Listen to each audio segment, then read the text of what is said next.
Hey everybody, Sebastian here with Lost Hombres number 37. So it's a good time to be back today. I've got some, interesting stuff going on in my life these days, especially with, just kind of everything that's been going on. And yeah, I've just been kind of going through a process, learning about the universe, learning about different things, experiencing new things, and it's been a interesting journey, a wild ride recently. I just been taking on new experiences and allowing myself to go through this journey of understanding the universe, and a lot of things have been revealed lately, and it's been just an amazing process of seeing a world beyond, like what it really truly means to go beyond the veil, and what truly is underneath this magical world that we live in, and understanding how the idea and concept of magic actually works, and kind of delving into something that is like just a new like topic, a new way of viewing, and how deep the rabbit hole truly can go in this wild world.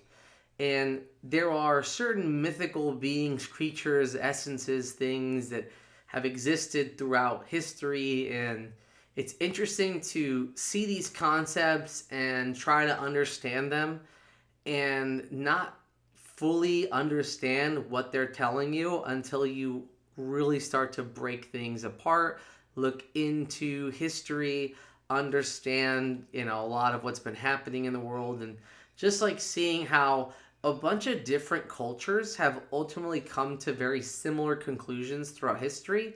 And it's fascinating to see like how each one of them has achieved similar insights. And once you understand the spiritual world, it starts to make a lot more sense why these things started to happen. And once you start to break certain barriers in the psyche, in this world, in the spiritual realm, like the true, like divine realm, that there is one beyond the veil.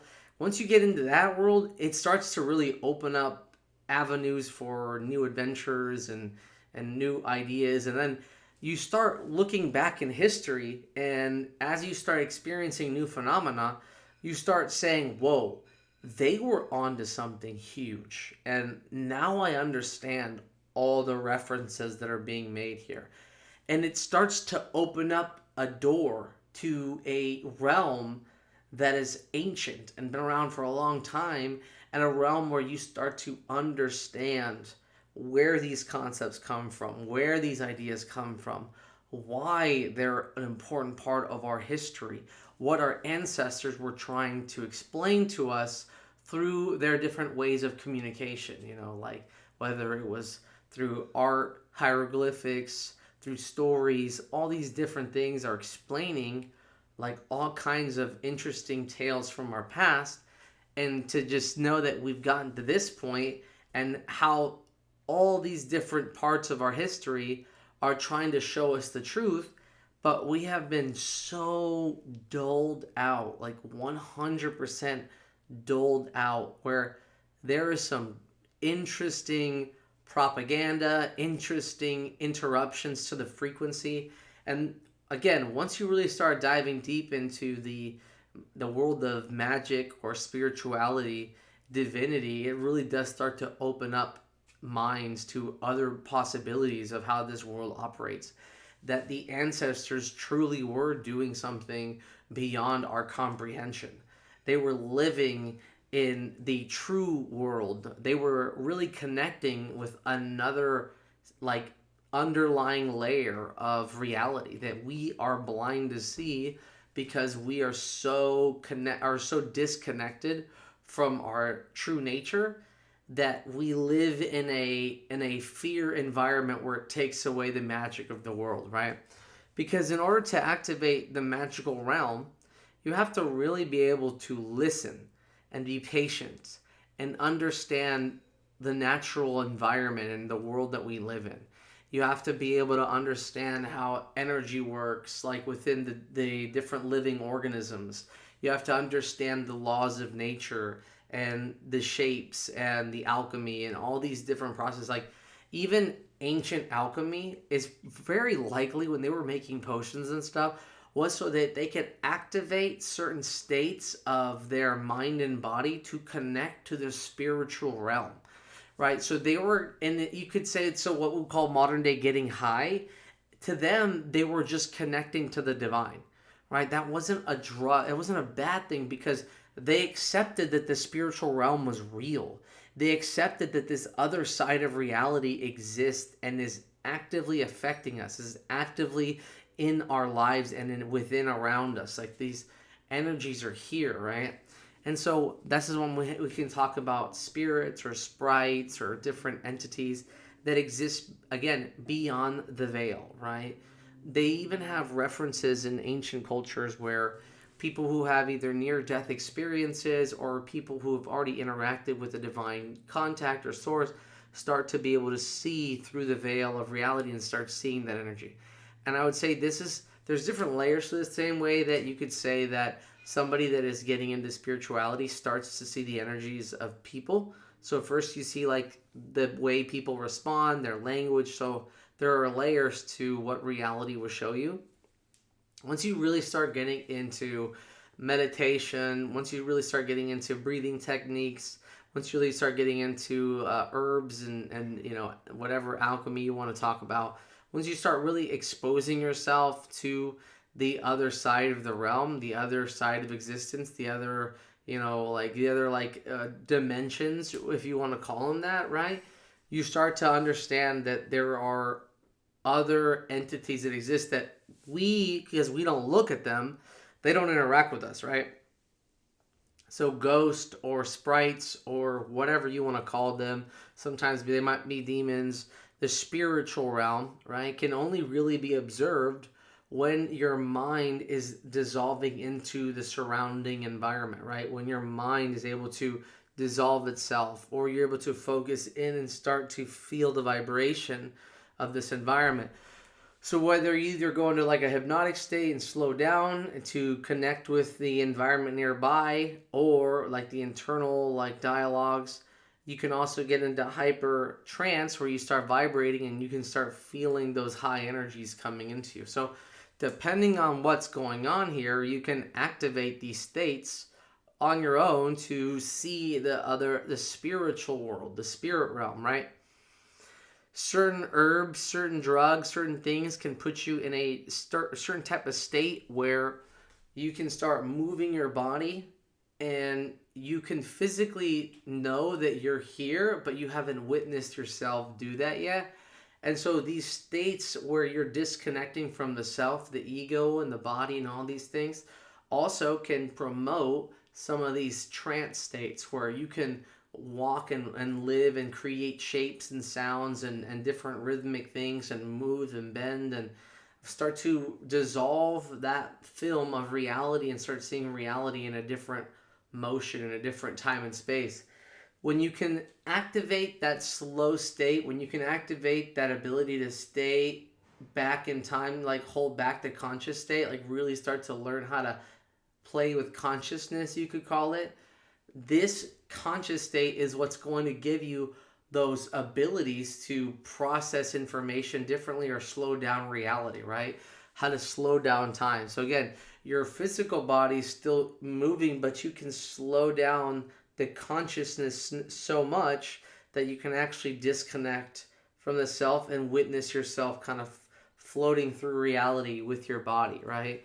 So different ways that you can use this different information to, again, apply it to how different cultures have like shamans and these and natives, and how like the pyramids had their own version of like the same kind of philosophies and the same people.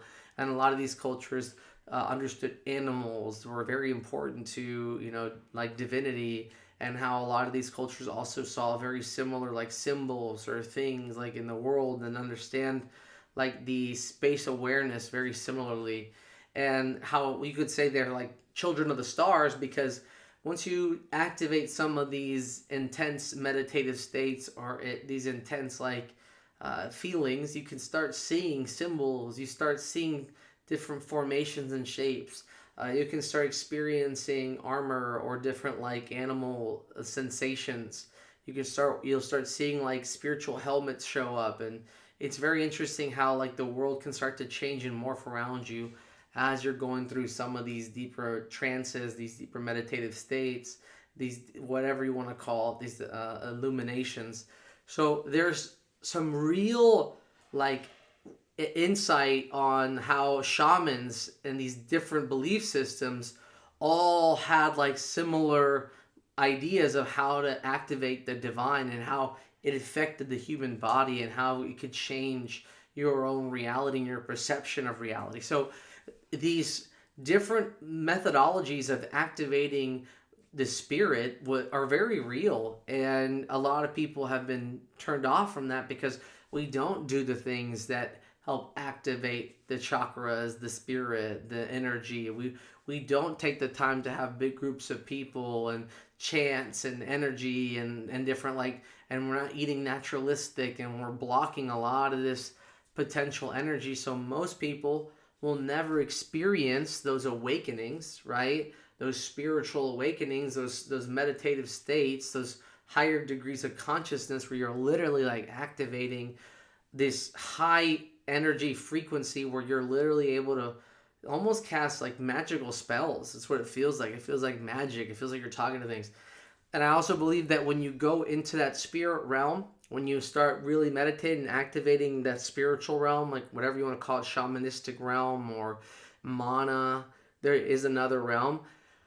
Once you're there, right, it's interesting because, again, this is a common theme that has been played through history. So once you can talk to these entities, they start realizing that you can interact with them. And now, because they know you can activate it, they're going to come talk to you. They're going to come start interacting with you. Because, again, prior to them knowing you could see them, nobody can see them. Nobody can interact with them. This is the same idea of, like, different pagan ideas of like the queens or the kings of the different worlds and how they how they would interact and things like that. So you can only see them, right, if you believed in them and they had the power from the belief system to do that, right? And so this kind of realm also works, this spiritual realm also works like that, right?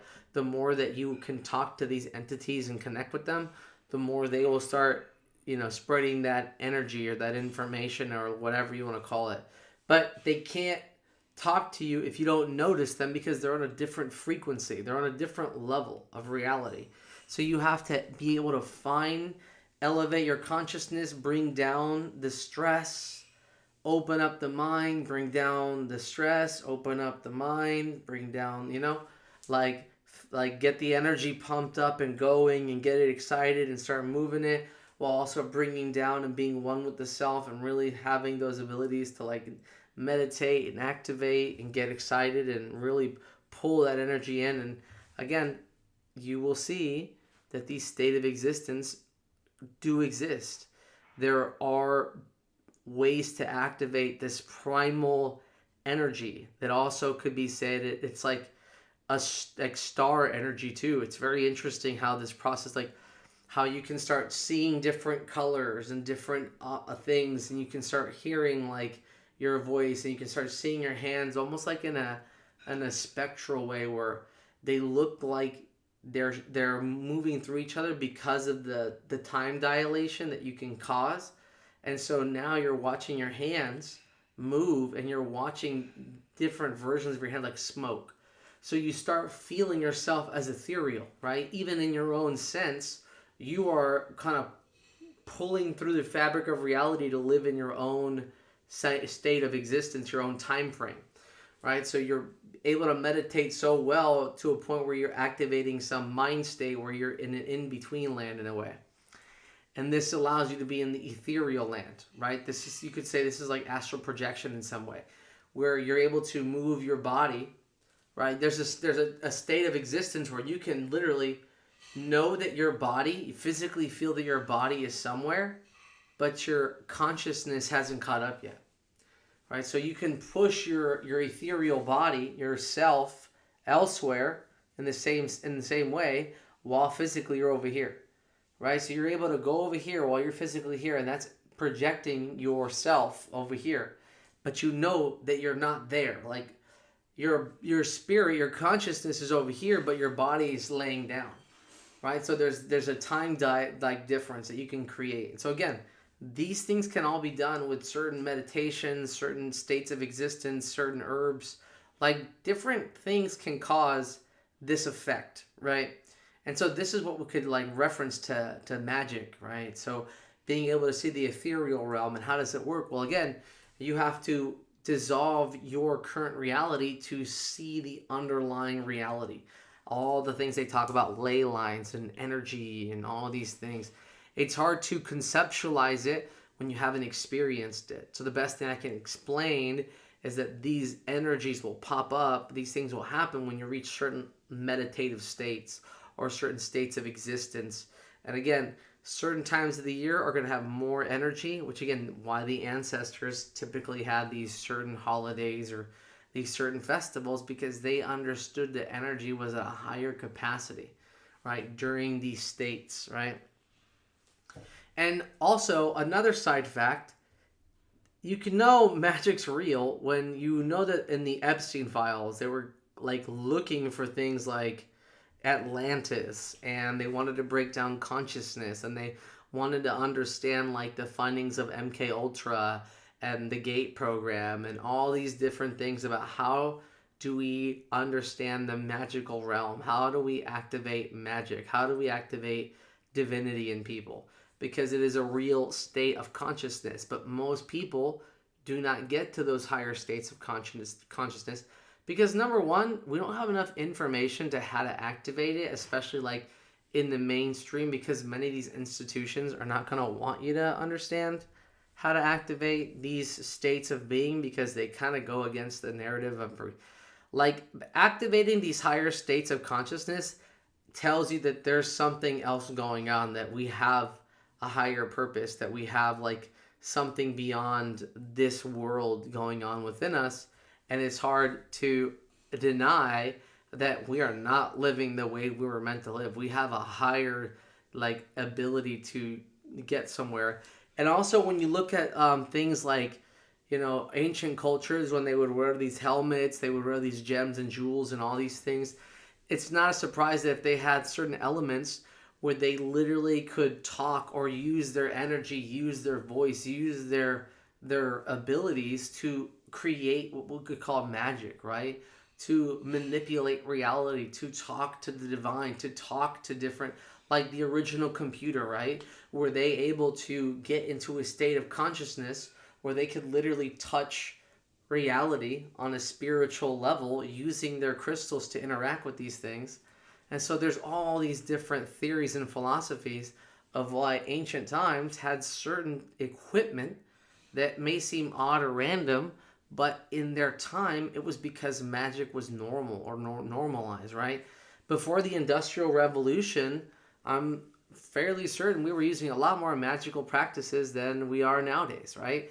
I like the movie Onward because it shows you what happens when we allow the industry, right, to take over and we take away the individual, right? So when we create these states, right, these big programs, well, why would they want people to have the ability to activate the spiritual realm or the magical realm when that's a very powerful realm to be in, right?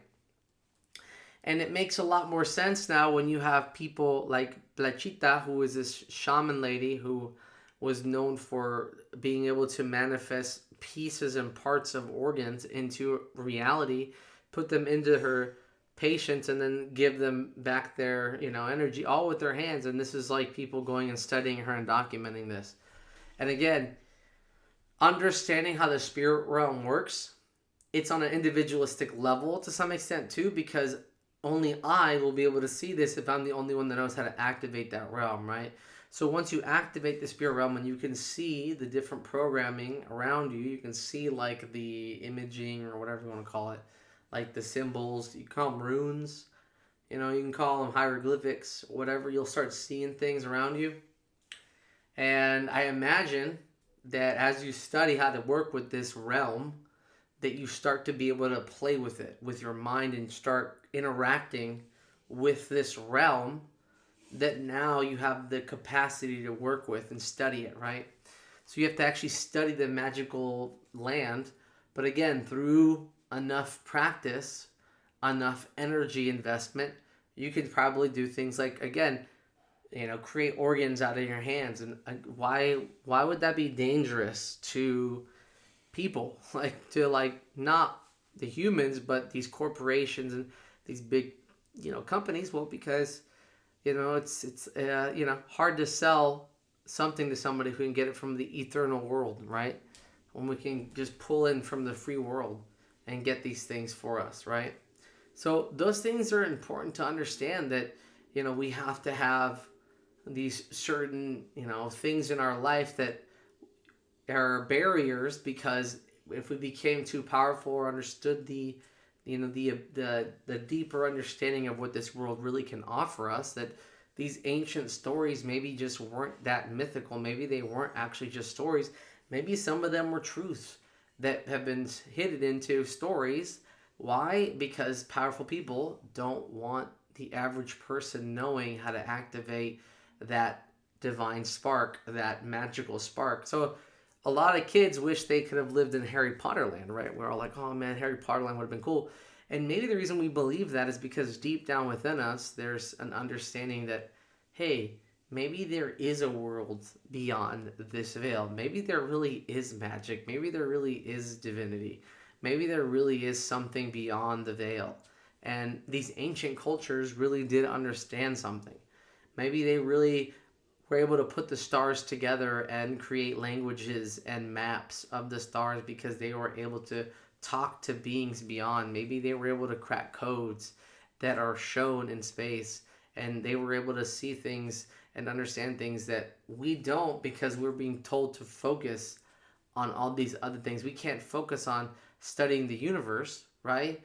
When we have to focus on how we're going to get water and food, when again, those systems were put in there for a reason.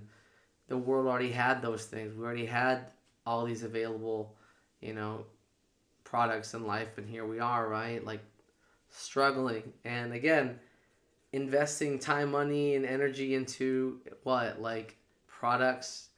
Like, instead of building factories, maybe we should focus all of our income on building, like, water, treatment facilities or things like that. So it's just crazy. We'll build new malls, we'll build new buildings for sales and commercial needs, but don't even ask for water, or, don't ask for me to fix the bridges.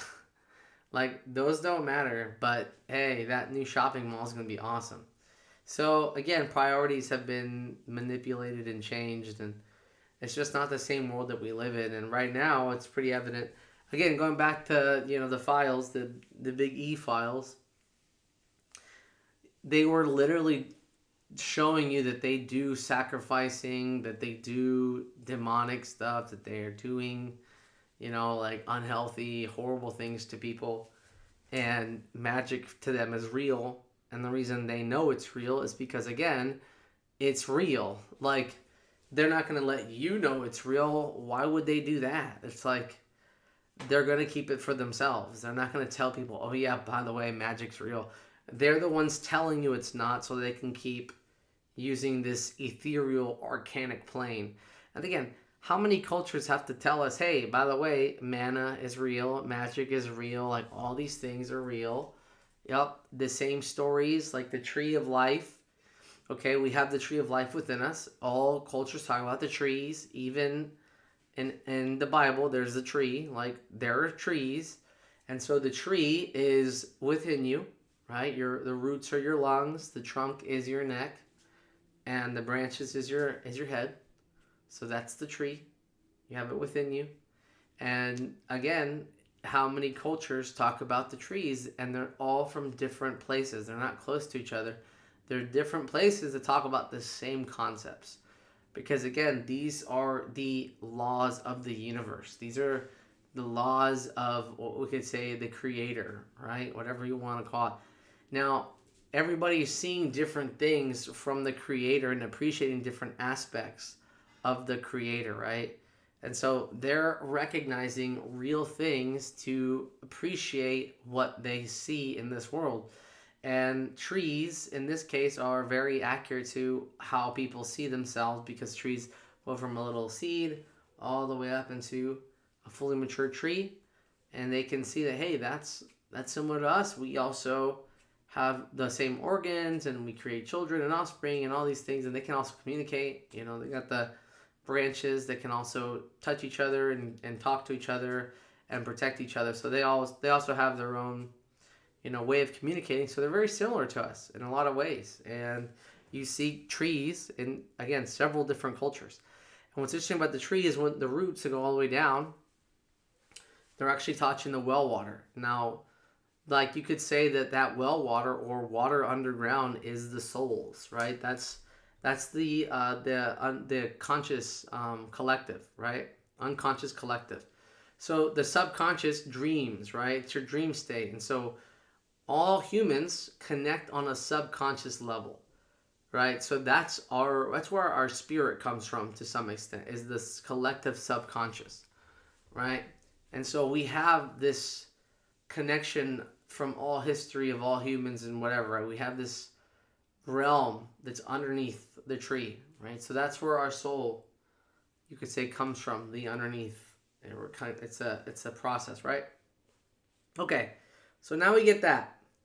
That's the well, okay? That's the underground. Then you have the trunk, right? So the trunk is, again, that middle ground for the tree. So you have the underground, then you have that middle ground that's just like kind of the being. And then again at the top, it's the brain, right? And so there's that brain stem, right? So now we got the top end. So there's another, again, the tree, right? Within the different cultures. And that tree is touching the heavens, right? But so it has the process of as above, so below. So whatever you see on the top of the tree, all the growth that you're seeing up top is also being grown on the bottom of the tree. So the tree's roots are growing out, and as the roots grow out, the branches can grow out as well, right? So as above, so below. As you do work within, you get to reap the work from above, right? You get to open up, you get to expand. And that's why they put the sun at the top, right? So the sun's facing down on the tree because you open up your enlightenment to the sun. Once you reach maturity, now you can open up your perspective to gain insight, by being that open part of you, right? That maturity. So when the flower opens and it looks for the sun, it's kind of the same metaphor that you're opening up your lotus, you're opening up your full potential, and now it's your turn to, educate yourself on the divine. And that's why it's a tree. You see the tree of life. Also, you could call it the tree of knowledge. But ultimately, that is the ancestral tree, right? And there's many cultures that talk about the tree, but it is within you. And so it's something that it's important to kind of apply to your life so that you can make sure that you take care of that tree, because that's the tree that holds the being together, from your heart, your lungs, your mind, your neck. Very important parts of the being and the collective. So, but yeah, that's some of the stuff that's been coming up for me. Some ideas that have been coming up for me that I wanted to share with you guys, because again, it's been a journey. It's an interesting process to go through. There's a lot of new experiences that show themselves. Even when you think you know stuff, it's like it just opens up a whole new can of worms. And it was not an easy process to get here, so I imagine other people can also probably take years to get to this spot. But it is interesting to see these ancient philosophies and cultures have so many things that are actually way more real than people can imagine. But most humans will never be able to get to experience those things because they don't have the discipline, the capacity, or the life experience to be able to activate these things. Ancient cultures knew and fully supported activating these states of existence, activating these higher states of consciousness, connecting with the ley lines of the universe, collecting with the magic of this land, right? And again, talking to sprites and spirits and these things, being able to see that, right? Once you dive into that realm, again, it changes how these things interact with you, because they will now be aware that you can interact with them. So again, a ghost may not say anything, right? A spirit entity, whatever, may not talk to you, because if you never pay attention to it, what's the point, right? You're never going to notice it anyways. But one that you do pay attention to, one that you do notice, can attach to you and can become fixated on you and can start to want to get your attention, right? So these entities, again, be very careful, but can be a part of your life. And the higher you vibrate, the higher level of the entities you will be seeing. And some of these meditative states, some of these practices, some of these things can activate deep trauma, challenges from the past. And so when one is not ready, when someone is struggling with their history and accepting things, these processes, these barriers, when you break them, can break you because of the challenges that you still have unresolved. These deep psychological breaks can unfilter a lot of problems that have been dormant and inside. And until these dormant problems are addressed, it'll continue to be a problem, right? It can continue to be an issue for people. So again, I recommend that people utilize and try to accept that, hey, like, this is going to be a process for me. You know, it's going to be a process, and activating different layers in the same sense like D&D requires different layers to activate different states of magic.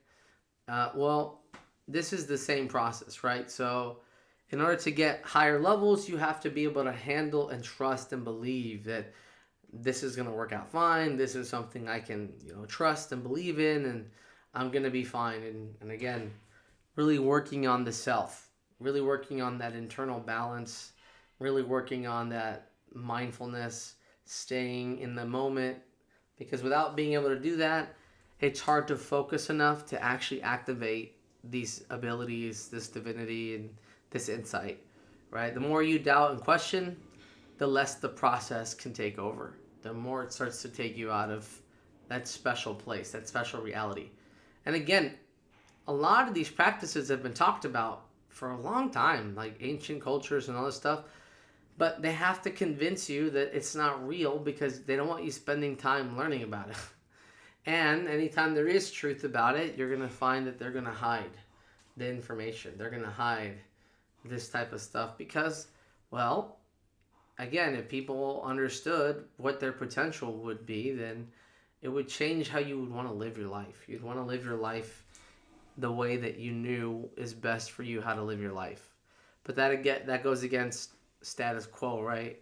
I mean, even with, you could say with Jesus, right? In a lot of ways, he was a mystic because the stuff that he could do, he had abilities. He was able to push reality, right? And so it's not hard to believe once you understand that the spiritual world really does exist, and through certain practices you can activate those states. It wouldn't be a surprise if he was able to do that, and he was able to get in those active states of nirvana, of peace, of balance, that he could use those abilities, right, to do miracles, or what we can call magical feats.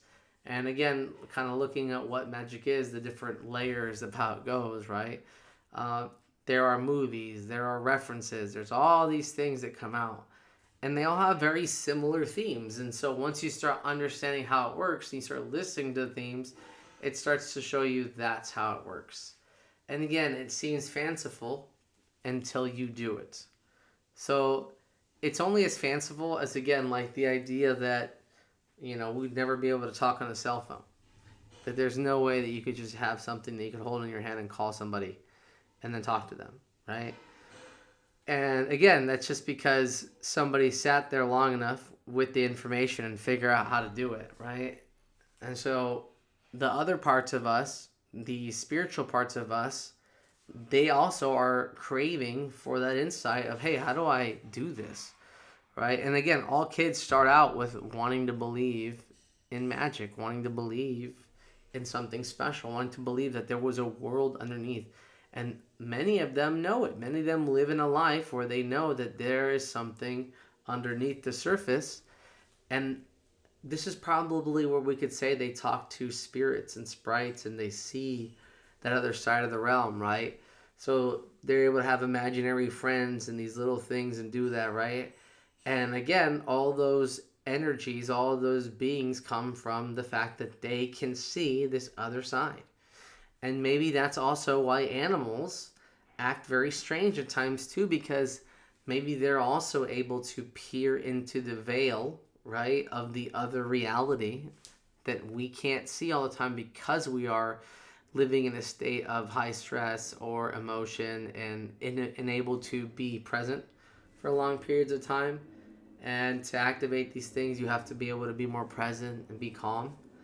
And kids and animals don't have the same stress mechanism that we do, so that probably is a benefit for them to seeing the veil underneath and divine. So again, all parts that relate to this deeper understanding that kids, right, can probably see this realm that we talk about without anything because they're already there in a way, right? They have that innocence or that belief system already in them. And it's not till later in life when they get told, no, that's not real, that's not true, da da da. And it's very possible that from their perspective, they really were seeing things. They really were talking to something. But again, just because you don't see it doesn't mean it didn't happen or doesn't exist, right? Sometimes there's certain visions where you're the only one getting that vision, but that doesn't mean that, the vision isn't real just because you're the only one. You're the one that saw it, right? And you don't have to, you don't have to have other people see a vision to understand that it's yours. Just like you don't have to see other people dream to accept that it's your dream, right? It's like, hey, this is my dream. So this is some topics that are important to address because again, with magic being a significant challenge in people to be able to grasp because of the culture that we live in, it's important that we also, teach and validate that, hey, there are people that can find how it works. There are people that do believe, but it's very challenging, like I said, because when you're looking up information on it, it's tricky, It's hard to find authentic information. So as you venture into this world, you will notice that it's hard to relate or find accurate information again because not everyone reaches that level of insight. It's hard. It takes a lot of practice and training, and it takes a lot of dedication to like work on the mind and body and accept certain things. So an acceptance is challenging because again, the way we're raised, the way we're taught that these things are corny, these things are lame, but there's a reason they need us to believe this. They care. Why do you think they care so much to call it corny and lame? Why do you think they need to make fun of it? Because they need you to get away from that potential that you could activate something. So they got to remove the potential for an awakening, right? A complete awakening. And there's again, layers to awakening. So as you climb up the ladder, you will start seeing the ancient cultures are more and more right. That's just how I've seen this play out. At first you're like, what does that mean? And then next thing you know, you're like, yeah, that's pretty much how it exactly goes. So I'm not surprised anymore. So those are some things that are relevant to understand and important to apply. But I've been going through some interesting transitions in the last couple weeks and just really opening up my mind to new possibilities and new ways of viewing reality. And it surprises me how much you can have one thing happen to you or a couple things happen to you and that starts changing just the way you view reality. And it's kind of like a game where there's certain things in the game that don't make sense yet, that you're like, I don't get it. And once you get further in the game and you start unlocking some of the parts, you're like, oh, I can go back and apply this now and this now. And then it just makes sense. You're like, this is why. This is this. This is this.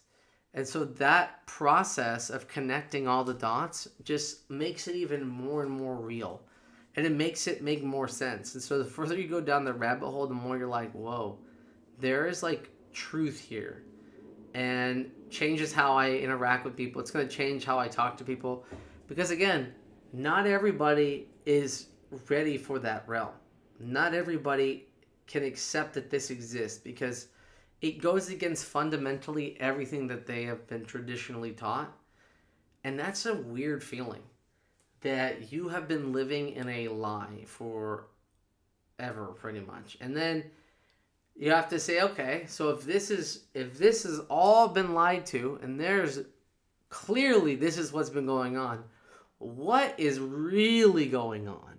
Because that's the only other question you can have at that point. It's like, no, they're really, really trying to keep us from understanding something. And they are doing their best to avoid having us, you know, open up to what is the potential of this world. Like, even half the times we were going to war, and then we're like, why did we go there? And then you find out it's for some ancient Babylonian thing, or again, like some, artifact or whatever from an ancient time, and we're trying to figure out how to apply it and use it right. So, yeah, there's been a lot of interesting concepts, a lot of interesting things that have been coming up in my life. Another interesting part of my life is how much synchronization can play a part. Just a couple days when I was with my dad for Father's Day, just things lining up perfectly. It was so crazy. Like me, I got there right on time. Like, it was crazy getting there, but like I got everything worked out. Bing, bing, bing, bing, bing. I get picked up by my dad. He's there at the right time. Everything's working out. I get there, get back, get to the house. And yeah, like just one time we were driving. It was so funny. My dad's like, yeah, I hate riding my bike in Oklahoma because, sometimes there's flat tires in the middle of the road. And, semi trucks are having to pull off. And then right when he says that, there's a tire on the road and a semi truck pulled over. I'm just like, oh my gosh, really? So, like, literally manifesting it. There was a couple other things that happened throughout the day that were just coincidences that were really funny. Like my brother showing up at the exact same time we did was funny because it's like, how are you going to plan that? Another day, it was a Friday, and we went to go watch some live music. When we get there, a guy is behind us, shows up, and I actually knew him from like 8 years ago when I went to Oklahoma at that time, and he hooked me up with something, and it was just so funny because he invited us to go to his church, which we did end up going to his church on Sunday. But it was just funny because, like, watching this happen, it was like, what is he doing here? And he just happened to be here. And then he gets there, and we're like, oh yeah, we don't know if my brother's coming. So he starts texting my brother, and then my brother walks in through the door, like right when he's texting, he just shows up. And so it's just one of those examples where everything just perfectly just kept working out, working out, working out. Like, so many times there was be just everything was just aligned. Even if it was like, it seemed like a mistake or something, it wasn't. It was just leading to something else. And so this alignment is just something that I like to call blessings. And blessings come from when you listen to the universe, you follow through, you give it an opportunity to guide you. And when you open up your heart to listening, then it can take you to these different places. And it allows you to live out your life to the fullest because you're giving in to trusting the process. You're giving in to having faith that everything's going to be fine. Something I've also been teaching people recently, and I think it's important. If we think of, giving it to Jesus, right? Like talking about that concept. I've been helping people, get rid of their stresses and anxieties. For example, I was telling my grandma, because she worries a lot, and I said, Grandma, hey, I recommend that, the reason why Jesus carried the cross was because he's telling you, I'll carry your pains. I'll carry your sins, your worries, right? And I said, give him that problem, that thing that's weighing you. He carried that cross so you wouldn't carry the weight anymore. And then, as she worries about death too, I said, just remember this. He tells you that he's there. You'll resurrect, you'll come back. You'll be in a divine way. He'll take you right after, right? So the flesh isn't the end. There's an after, right?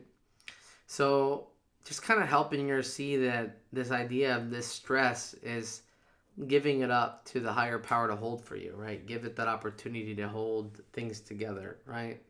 Give it that opportunity to to be able to take that weight off of you and give you that relief. Let him do that, right? Let him take the pain for you. And also, again, trusting that he's got you, right? I got you. I'll be there at the end. It's all good. And to let him take care of you, because my grandma will say something like, it was like a miracle that she was able to get one of her medications, and like she's been able to like get a lot of help and services that many times she felt like she would have lost, but she's been able to like handle it and manage it. And so because she's been able to handle and manage it, I told her, hey grandma, what does that tell you? All these miracles, right? That God's been right there. You're saying it, all these miracles. It's crazy. It's amazing. Yeah. And I told her too that the reason why God can give her all these things, all these blessings, is because of her willpower. And she was able to understand that her willpower, right, her ability to want something so badly that she can make it happen, has been part of her life journey. And I told her the only reason you were to get your medication, for when you were given what was it called, hepatitis, right? She was actually given hepatitis through a blood transfusion. So the hepatitis that she was given, right, she was going to die from it because it was going to give her cirrhosis, or it was actually killing her liver. So after she got that, through her willpower and her continued desire to get help, she was actually able to get a medication shipped from India to Mexico, where she lives at the time, that's where she was. And she was able to get this medication, right?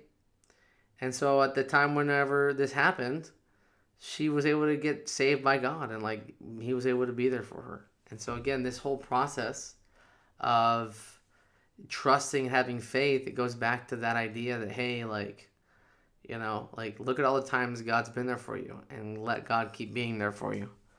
So yeah, like that's how the divine works. It's just having faith, and when you feel burdened, give God your burdens, right? Let him take the burdens for you. And if someone else gives you their burdens, then give those burdens to God as well, and just keep living your life, remembering that as long as I do my best and give him my all and just live, it'll work out.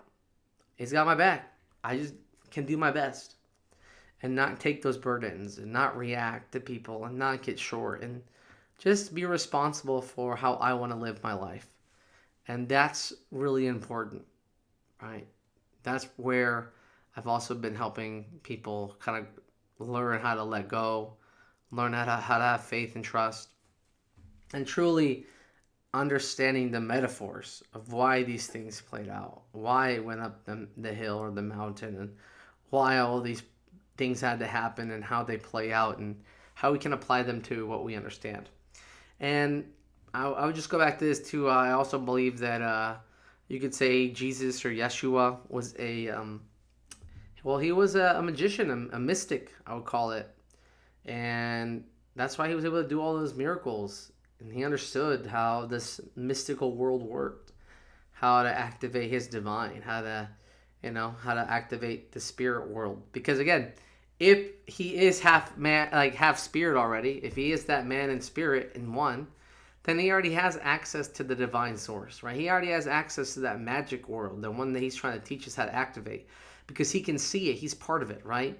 It's like all those movies where you see like somebody can see that other side of the realm, right? But nobody else can see it because they see something that no one else can see. They've been there. Well, if he has a connection to the spiritual realm, he already is there, right? So he's going to be able to, talk to these entities, see these realities, push, again, he's seeing code. He's able to tap into things. He's able to pull things together and create, right? He's able to tap into the interface. And that goes back to divinity, right? If he already has access to the divine source, then he can tap into ethereal realm, or whatever you want to call it, right? Another point where we say 0 point energy, right? So this realm that exists beyond us is just right there. And if you are somebody born more sensitive to that realm, well, you're going to be able to feel it a lot more. And I do believe there are people in this world that have more access to that realm than others, right? And you could say we are star children. Why? Because we are universes within the universe, right? We are our own little universes. And that's what makes us star children, right? Cosmic children is really what we are, right? Cosmic children, right? Or children of the stars. Because again, it's the stars or children of the star, right? Whatever you want to kind of think of it, at the end of the day, it all kind of goes back to the same principle and same concept, right? That we are beings from, the heavens. Because again, the heavens, space out there, has all these different stars, and those stars created all the material necessary for this sun, this planet, and all the other planets to be created, and all that came from before. So we all come from the cosmic dust. We come from the dust below. So that's just the dust that keeps showing up, and we go back to being the dust. Because even after our sun blows up and turns this planet into a crisp, it goes back to just being dust, stardust at the end of the day. And that's what we all go back to. That's why I also like to think, like, if I like to think from a Gnostic perspective, and the demigorg is the sun. Well, when the sun blows up, it's going to eat up the earth, which you could call that a rapture. And God will take us back to heaven, which is like the center of the universe, right? Because again, that's the center of the eye of the toroidal. So that's God's eye looking at the entire universe at one time. So we all go back to the eye of God. We go back to the eye, the pupil of God, whatever you want to call it. Because that's what it is, right? We are actively living with the divine, right? So the divine is given its life for us to be here. So we are one with the divine. And when this universe ends and we all go back to the big beginning, when we all snap back together, we all go back to the divine, right? We go back to source. So right now we're in one stretch, and then eventually it'll come back and go do a little collapse. And so we go back to the divine, to the other side, to what we could call the heavens, right? So that's what's happening here, is that we're in the middle of like a rubber band type of effect, and we are living within the creator, and the creator can see us. And then once again we go back to source, then we are one with the creator again. So that's pretty much how the universe, I would say, is set up right now. Like the eye's in the middle, and everything else is like within that eye. So the whole universe, you could say, is like the cosmic eye. And if you kind of think about an eye too, it does kind of look like a toroidal, in the sense that if you look at the white, right, and you look around, that little center point is, what is that? Well, that's the pupil, right? So you can see, because that shape goes around like that. That would be like the center point. But yeah, that's life in a nutshell. And yeah, it's been an interesting journey. I've been appreciating all the things and the insights I've been getting from the universe. And the best thing I can tell you guys is just be open, right? Another thing I've been thinking about lately, a lot of people live in this world operating from a point of fear, which is why a lot of people have anxiety or worry. And I recommend that you guys change to a life of love, which would be curiosity and inquiry and excitement. So like when you look at life as with wonder, right? So like, instead of saying what's wrong with you, you say, hey, I'm curious what's going on. Right? Very different approaches. One's accusatory and one's open in perspective. One wants to understand the situation, and one wants to control a narrative. Very different outcomes, right? But again, one is based in love, the curiosity, and one is based in fear, control, right? So I recommend looking at life through a lens of love, looking at life through a lens of understanding, looking at life through a lens of connection, right? And try to understand the parts of you with more love. So instead of judging parts of you, try to be open to those parts of you and see what they need from you and see how you could support them. Another way to understand these parts, everybody is wired in their brain to some capacity, right? So we have brain plasticity, and we have different ways of, or schemas of connecting with the self, right?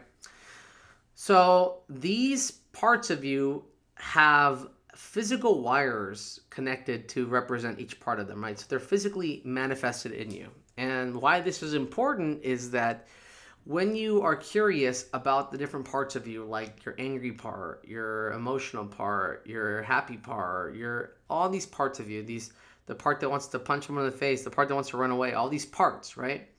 When you become curious towards these parts, when you sit with them and give them patience and allow them to speak, you're actually physically rewiring that part of the brain because you're changing the way you interact with it. The same way if you were studying a subject, you are physically changing the structure of your brain because you're gaining insight that you will apply, and that insight is directly rewiring how your brain conceptualizes this problem or this task. So these are important parts of how you can improve your overall role, how you can improve your insight, how you can improve how you want to look at and approach different challenges. But again, I would advise, just being mindful of that process. So yeah, that's about, some of again, one of the extra tools I'll throw in there for the day. Oh, hold on. Ooh, sorry. Oh, bless me. Whew. But yeah, again, different things that I want to teach you guys so that you guys can apply it to your life. Different subjects that'll help kind of guide that midpoint, how to stay more present, not let the body and the mind get overwhelmed, be able to move forward in life, have more love, again, instead of judging and reacting negatively, that's just keeping your brain stuck. We start coming from a level of curiosity so we can open up the mind to understanding. And this will physically rewire your brain so that you can manage conversations better, so that you can understand yourself better. So you give yourself the opportunity that you didn't have before to, again, change your proactive responses so you can actually get more from your life without feeling like you need to control every aspect of your life. So patience, patience, patience. And one other thing, people are really uncomfortable at times with change. But I will tell you this, and a little funny one that I like to tell people. So the process of learning, right, is through pain, right? Sacrifice, literally like your time, just discomfort in general. So discomfort is part of change. And that's why I tell people too, when you pray to God to say, God, please teach this person a lesson, just remember you are asking God to bring pain to their life, because that's how people learn lessons. They have to go through some kind of trial because they're not listening to themselves. They have been avoiding certain parts of themselves who've been telling them, hey, work on this, hey, do this. And those inner parts are starting to bubble up and start to take over. And that causes discomfort in the person, so they try to continue to avoid those discomfort and pains. But again, it won't work until they what? Just handle it. Get it done. Get through the discomfort and find their inner peace. All right, guys. That's about what I have for today. I appreciate you guys coming along. Hopefully in a couple weeks I'll be able to look over my TikTok list, because I know I've been wanting to do that too. I just know I've been having some camera problems, so I just decided we're going to do this today.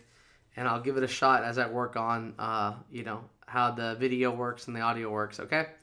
All right, thank you guys. I'll see you guys on the next one. Take it easy.